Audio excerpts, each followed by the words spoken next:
जय श्रीराम। नमस्कार दर्शक बंधु, आज मु सेकेंड ब्लॉग को आपन को स्वागत करछि। आज आम जाइथिलु केरला स्टोरी देखापी।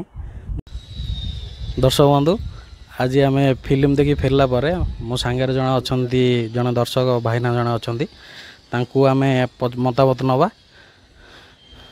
आपण जो फिल्म टी देखा जाइए केरला स्टोरी से आपण कौन दर्शक मानू आमर व्यूअर मानू देखा चाहते कि सचेतनता कौन देवा चाहते ये फिल्म माध्यम। केरला स्टोरी समस्ते देखा दरकार, खास करी आम युवपीढ़ी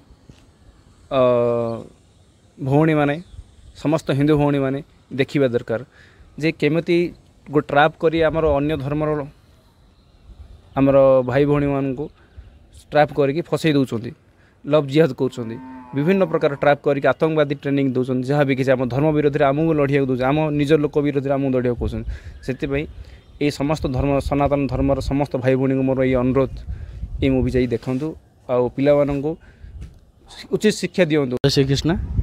आज ब्लॉग टी ये शेष करुँची। नेक्स्ट ब्लॉग आसापी आप वेट करूँ, लाइक और सब्सक्राइब करूँ।